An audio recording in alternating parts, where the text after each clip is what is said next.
بسم اللہ الرحمن الرحیم نحمدہ و نصلی علی رسول الکریم اما بعد۔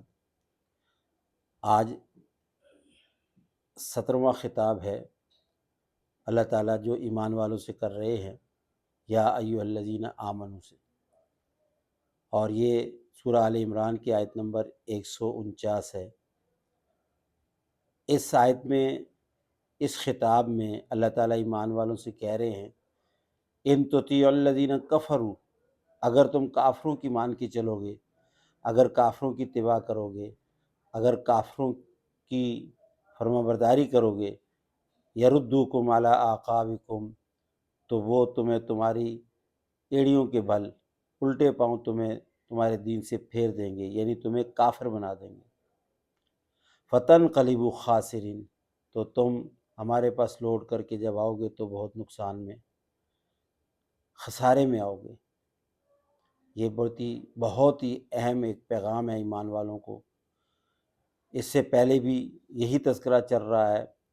دیکھیں، جو غیر مسلم اقوام ہیں، خواہ وہ یہودی ہیں، عیسائی ہیں، مشرقین ہیں، یا کسی بھی اسلام کے علاوہ کسی بھی مذہب سے وہ تعلق رکھتے ہیں، خواہ وہ منافق ہیں، یہ کبھی بھی اہل ایمان کے دوست نہیں ہو سکتے۔ اس کو تو واضح طور پر اللہ رب العزت نے فرما دیا۔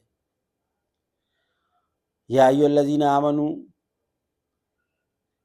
اے ایمان والو، لا تتخذوا الیہود والنصارى اولیاء، آگے یہ آ جائے گا اور اس کی تفصیل بھی انشاءاللہ کریں گے۔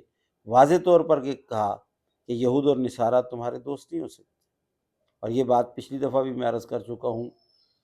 اپنی طرف سے ان کے حقوق کی ادائیگی میں کوئی فرق نہ چھوڑا جائے، لیکن ان کو اپنا دوست بنانا، ان کو رازدار بنانا، اور ان کے ساتھ اس طرح کا برتاؤ کرنا کہ ان کی مان کے چلنا، ان کی اتباع کرنا، یا ان کو اچھا سمجھنا، ان کے جیسا کرنے کی کوشش کرنا، یہ سب کا سب خسارے میں لے کے جانے والی چیز ہے۔ اور سب سے بڑا خسارہ کہ وہ ہمیں ہمارے ایمان سے ہٹانے کے لیے کرتے ہیں سارا کچھ، اور یہی ان کی سیاست ہے، یہی ان کی چال بازی ہے، یہی ان کی چالاکیاں ہیں۔ اور ہم آج تو یہ بہت ہی افسوس کی بات ہے، مرد ہیں، عورتیں ہیں، بچے ہیں، بوڑھے ہیں، آنکھیں بند کر کے اندھی تقلید پہ لگے ہوئے ہیں ان کی، حالانکہ اللہ رب العزت کے تو واضح طور پہ الفاظ ہیں، یا ایھا الذین آمنوا ان تطیعوا الذین کفروا، اگر کافروں کی تم اتباع کرو گے، ان جیسے کام کرو گے، ان کی مان کے چلو گے، یردوکم علی اعقابکم، تم اپنے دین سے ہاتھ دھو بیٹھو گے، تم کفر کی طرف چلے جاؤ گے۔ واضح الفاظ ہیں۔ اور آج ہم اپنی معاشرت میں، معیشت میں، اپنی رہن سہن میں، رسم و رواج میں، غمی خوشی میں انہی کو فالو کرنے کی، انہی کے پیچھے چلنے کی اور انہی کی اتباع کرنے کی کوشش کر رہے ہیں۔ ہمارے مرد، ہماری عورتیں، ہمارے جوان، ہمارے بوڑھے، یہ انتہا درجے کے افسوس کی بات ہے۔ اللہ کے نبی حضرت محمد مصطفیٰ صلی اللہ علیہ وسلم نے ہمیں اپنی پیاری زندگی عطا کی ہے اور پیارا قرآن عطا کیا ہے۔ اللہ کے احکام ہمارے پاس ہیں۔ اللہ رب العزت کے احکام کو فالو کرنا، اللہ کے احکام کے مطابق چلنا، اور اللہ کے نبی کی زندگی کو اپنانا اور اس کو شعار بنانا، جیسا کہ میں کل عرض کر چکا ہوں، یہ ایمان والوں کو تعلیم دی گئی ہے، اور کافروں کی اتباع کرنا اس سے منع کر دیا، اور واضح طور پہ صاف ستھرے لفظوں میں منع کیا ہے۔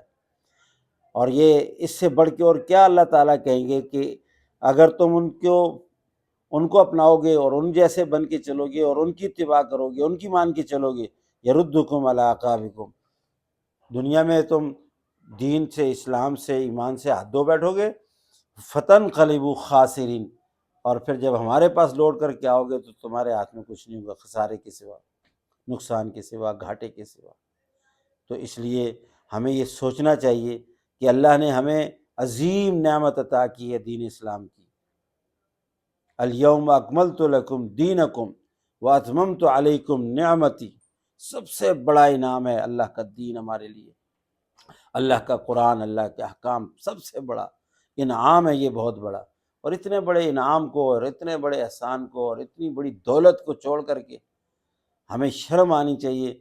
اللہ نے ہمیں اللہ کے رسول نے ہمیں زندگی کا ہر طریقہ بتایا ہے، ہر چیز۔ یہ نہیں کہ ہمیں صرف عبادات سکھائی گئی، نہیں، بلکہ ہمیں عبادات کے ساتھ ساتھ معاشرت، معیشت، تجارت، رہن سہن، ہمارا کلچر، ہر چیز سکھائی۔ اس لیے ہمیں غیروں کا محتاج تو بنایا ہی نہیں ہے۔ یہ نہیں کہ ہمارے پاس ہمارا کلچر نہیں، ہمارے پاس ہماری تہذیب نہیں، ہمارے پاس ہماری معاشرت نہیں، ہماری معیشت نہیں، ایسی بات نہیں ہے۔ ہم کیوں ان کے پیچھے چل رہے ہیں؟ ہم ان کی تجارت کو، ان کے رہن سہن کو، ان کی معاشرت کو لیں۔ یہ ہمارے لیے انتہائی افسوس کی بات ہے، انتہائی افسوس کی بات ہے۔ اسی لیے ہم دن بدن تنزلی کی طرف، پستی کی طرف جا رہے ہیں۔ ہماری عزت اس میں ہے، ہمارا وقار اس میں ہے کہ ہم ان کی اتباع نہ کریں، بلکہ اللہ رب العزت کے احکامات کی۔ اللہ نے واضح طور پہ اس سے پیچھے کہا ہے کہ تم جو ہے اگر ایمان پر قائم رہو گے، اگر تم ایمان پر قائم رہو گے، مومن رہو گے، اللہ کی مان کے چلو گے، تو نہ دنیا میں تمہیں کسی قسم کو غم ہوگا، افسوس ہوگا، اور نہ تم کمزور پڑو گے۔ وَلَا تَهِنُوا وَلَا تَحْزَنُوا وَأَنْتُمُ الْأَعْلَوْنَ إِن كُنتُم مُؤْمِنِينَ۔ تو ہم مومن ہیں، ایمان والے ہیں، ہمارے پاس اسلام ہے، قرآن ہے، نبی کی زندگی اور تعلیمات ہیں، ہمیں اس کو فالو کرنا چاہیے، کافروں کو نہیں۔ یہ ہمیں ضرور اس کو سوچنا چاہیے۔ اللہ رب العزت ہمیں اس پر عمل پیرا ہونے کی توفیق عطا فرمائے۔